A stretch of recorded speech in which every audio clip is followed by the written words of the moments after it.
Hey guys, welcome back to my channel. So in today's video, I've got two little friends joining me today. If you guys are familiar with the anime Spy Family, you will know who these characters are. So we've just got Anya here, who's got this adorable little penguin toy and the gorgeous pink hair. I absolutely love her pink hair. And then her little pet here, or not so little in the anime, this is Bond, her pet dog, and he's just so adorable. I just love the goofiness of Bond. I just love these two together. So these two have nothing to do with today's video, but I thought I'd just throw them in the background just for a bit of eye candy in case any of you guys are Spy Family lovers too. I'd love to know if you guys are. Please let me know in the comment section below. But yeah, I'll just pop these in the background and then we'll get into today's video. So in today's video, I'll be talking about my wish list for 2023. And I know we're about halfway through the year, but I figured I do these videos every year, so I thought I'd keep up with the tradition. And there's actually not too much on my wish list this year because I think that I've got a pretty well-rounded handbag collection, jewelry collection. I'm pretty satisfied with everything that I have, so there's not too much on my luxury wish list. I'll be really curious to know if you own any of these pieces and to let me know your thoughts on them in the comment section below. So I'd love to hear from you guys. So the very first luxury item on my wish list is a handbag, and this is from YSL. I actually have two bags from YSL on my wish list, and it's kind of crazy because ever since I bought my Kate bag and my Uptown pouch from YSL, I've just been obsessed with the brand. I've just been eyeing their pieces. I really love all their designs. Actually, not all of them. I might do like a separate video on all the YSL bags I love versus all the ones that I really dislike, because there's a big spectrum. Like there's bags that I absolutely love, that are timeless, that are beautiful, and then there's bags that are actually really off-putting for me. So I might do a video on that, so stay tuned. So I've just been really obsessed with YSL lately, and the YSL Cassandra in the mini size, I just really love the silhouette and the lock closure on it. So the turn lock is actually in the logo. The L in the YSL logo actually flips and then you open the flap. It's so elegant, so timeless, but it also comes with a shoulder or crossbody strap, so you can wear it on a daily basis as well. But I just love the top handle look and elegance of this bag. If I were to get it, I would like to get it in the vintage Blanc, I think, which is like that off-white color. I do really like the black and gold, but I have a lot of black bags in my collection. I am kind of missing like a white bag. I do have my Chanel Ivory Iridescent while on a chain, but that's more a very dressy, very special occasion type of bag. Whereas if I were to get this YSL Cassandra bag, I think I could wear it on a day-to-day basis as well as evening events too. And it's just more of like a casual feel, and it fits a lot more obviously because it's a lot bigger. It's almost like the size of like the Givenchy Antigona Mini or even the Alma BB, maybe slightly larger than the Alma BB. But I would love to add this piece to my collection, and I'd love to do an unboxing to share with you guys because there's not too many videos that I've seen on YouTube anyway talking about the YSL Cassandra Mini. There are a few, but not as much, and I just think it should be hyped a lot more because it's such a beautiful bag. It does retail for I think $3,890 or thereabouts, which is a lot of money. YSL used to be known for having really affordable pricing in terms of luxury pricing, but now that they've had quite a few price increases because all of the luxury market are just doing price increases lately, they're just kind of keeping up with that trend.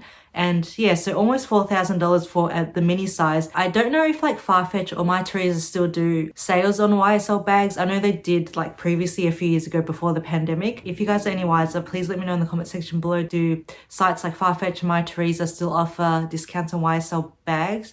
Please let me know. Otherwise, it's just gonna have to be from the retail store, full price. So the next YSL handbag on my wish list is more of a casual style bag. It's more of like a crossbody bag, and it's the YSL Solferino. Everything that I talk about on my wish list today, I will leave in the description box below so you can have a closer look at it.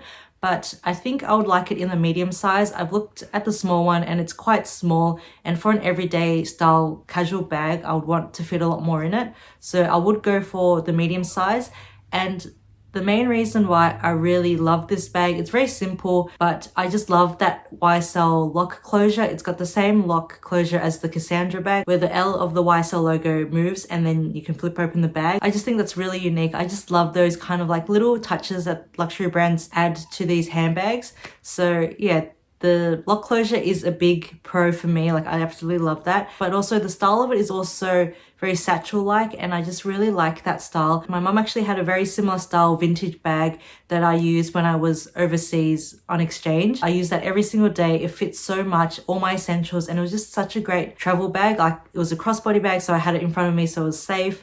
I fit everything that I needed in it. It was just so like carefree, light, and yeah, it was just absolutely beautiful. And that was a really old vintage bag that she had from years and years ago that I used, and I've absolutely like destroyed it now. I used it so much. Yeah, I think I would like to replace that and get this Solferino bag from YSL. It's a very similar look, and in 10-20 years time you could still use it. It'd still be like a great travel bag. It'll be really beautiful vintage as well, and I would like to get it in the same or similar color that my mum had in that vintage crossbody satchel bag, and it was more like a cognac brown type of color, and I think YSL do something very similar. I think YSL call it like brown, or they have like a honey brown or dark honey brown kind of color. It's just so beautiful, especially with that vintage gold hardware, but it's really expensive. So I think the medium size retails for $4,680, and yeah, that is really expensive for just a small fairly small crossbody bag. Sorry, I just had to pause. I don't know if you could hear in the background of the video, there was like a little whining noise, and this was Ellie just outside the door. She was just whining because she wanted to come inside. Anthony's gone out for the day, and so she was really lonely. And yeah, so she was just whining and wanting to come in to join us. So I don't know where I'll put her down, or maybe I'll go to bed so she can sit with me. Okay, I'm back. Sorry for that interruption. I think I was talking about the YSL Solferino bag, and yeah, I'd really love to add this to my collection. I think it's such a beautiful, practical style bag, and I'd love to add it in like a brown or cognac type of color. So the next luxury item on my wish list is an accessory, and it's the Hermes Kelly belt, and I really love this. I have been looking for a belt for a really long time, but I'm not really big on like big gaudy logoed belts like the big LV or the big H, or even like the Gucci belts. Really never did it for me when that was like really big on trend. That just never did it for me. So yeah, I was scouring the net and I found, or I came across the Hermes Kelly belt, and this was like a number of years ago, and I just fell in love with the simplicity of it, the lock of it. Like the buckle is just like the classic Hermes Kelly lock, and I just found that it was really timeless, really understated, like you don't know unless you know type of like quite luxury belt. And I just loved it in the gold color, like that brown traditional Hermes gold brown color. And another thing that I really loved about the Hermes Kelly belt is that it's adjustable, so you can wear it on your waist and also around your hips, so depending on what you're wearing. Yeah, I love that versatility. It is very expensive. I think it's like $1,400, 1,400 Australian dollars, so really expensive for just like a piece of leather, but it is adjustable, so you can kind of justify paying the extra amount. I'm pretty sure leather belts from luxury houses range from like 600 to 1,000 anyway, so you're paying just a little bit more for having that extra versatility. However, there's just one minor thing that I'm thinking may be a bit of an issue. If you guys own the Hermes Kelly belt, please let me know in the comment section below. Does it, like, if you were to adjust it, because I know it's just like from on the band itself, it's hard to explain, but when you wear it and adjust it, will it kind of like slide down? Like, it's kind of embarrassing, but like at the start of the day you put it on and it's fine, but then throughout the day as you eat, you kind of get a bit more bloated, things tend to expand a little bit. Would the sides of it actually like slowly loosen up over time? Because it doesn't look like there's a lock mechanism when you tighten it to wear it on your waist, for example. You just pull the leathers and then it kind of like shrinks it and makes it smaller to put around your waist. But what's to stop it from like expanding and moving? This is just like something that you pull and leave. So yeah, I'd love to hear if any of you guys have the Hermes Kelly belt, what you guys think of it, if you've had any issues with it like loosening while you're wearing it or moving around. I just think that may be an issue, but I may be wrong. So yeah, please let me know. So the next luxury item on my wish list is from Celine, and I blame Maggie for this. So Maggie is also a luxury YouTuber here. I'll leave her channel down below. Please check her out if you haven't seen her yet. I'm sure you've already seen her videos. She's so lovely. She's so beautiful. And I just feel like she's just so down to earth, and if we were to ever meet in person, we'll just click like that. Like we'll get along so well. So yeah, I would highly recommend checking out her videos. I love watching all of them. But she's been obsessed with Celine, and she's put this bag on my radar. I've just never really thought about Celine too much before. It's never been really on my radar, but ever since watching her videos and unboxing this bag and talking about this bag, obsessing over this bag, I myself have found myself really obsessed, and I'm just really influenced. The bag that I'm talking about is the Celine Ava bag, and Maggie actually owns this bag. She's done a number of videos on this bag. She has unboxed it. She's shown what fits inside. She's done reviews on it. And yeah, ever since watching all her videos, I've just been obsessed. I just love the crescent moon shape of the Celine Ava bag, and I do love it in the canvas print. I was also eyeing that brown cognac color in the leather version, but there's just something about the canvas version that just looks so timeless and effortless. I'm not too sure if it's like a trendy bag or not. All the crescent moon shaped bags are on trend right now. For example, Louis Vuitton also do the LV loop bag, which is also that crescent moon shape, which I really love too. So the Celine Ava in the canvas triumph print is currently retailing for $2,650, which I don't think is too bad. It is quite pricey. It is just like a shoulder bag, but it does have like that thick leather strap and the leather piping.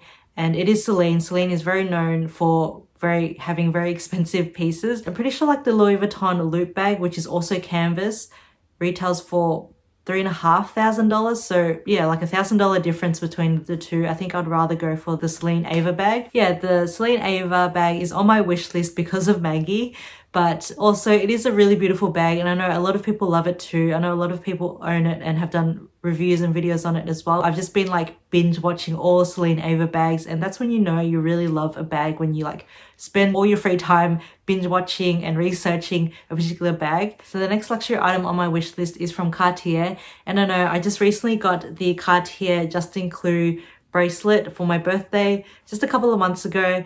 But I do want to add one more thing from Cartier. I said I was done after this, but there's been a ring that I've been kind of eyeing off and on. I didn't get to try it in store because if you guys saw my unboxing of this bracelet, you will know why. Like the whole experience at Cartier was just horrible. If you haven't seen that video, I'll leave it in the description box below. So I didn't really get to try it too much on in store, but I've seen a couple of videos on this ring, and actually Jerusha from Jerusha Couture on YouTube, who is a huge luxury YouTuber. I'm sure you've seen her channel as well.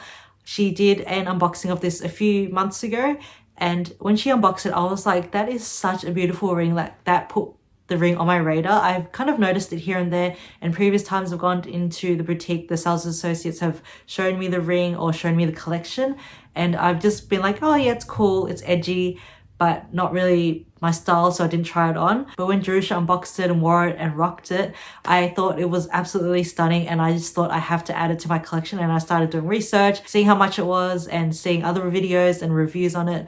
And yeah, I've just been obsessed ever since. So it is from the Clash de Cartier collection, and it's the Clash de Cartier small ring, and I think it's so edgy, it's so cool, it's very different, very statement ring. But even in the small version, I think it makes such a huge impact and a huge impression. A while ago when I went in store, when the sales associate was talking about it, I think it was like a fairly new collection. She was showing us like the ring or the bracelet, and the actual studs around actually move, and the mechanism to it is just so unique. That's why it costs a lot of money. Like this whole Clash de Cartier collection is very, very pricey, like much more than the Justin Clou or the Love collection. I think it was around $3,500 for the small model. So yeah, I'd love to add that piece to my collection. I don't know if I'll add it anytime soon, but it is definitely on my wish list for the year. And the very last item on my luxury wish list is another handbag, and this handbag has been on my wish list, I'm pretty sure ever since I started my YouTube channel. This handbag has just been carried over and over again over the years, and it's the Chanel Rectangular Mini in the black lambskin with silver hardware, and it has to be that exact combo. I'm very particular with it, so it's been an absolute nightmare trying to find this bag in boutiques, and I'm pretty sure you can't even purchase it from boutiques anymore. I've gone to so many places, like different boutiques, even in different countries. When I went to Japan, Singapore, Hawaii, I just scoured all the boutiques and none of them had it or had it available to purchase.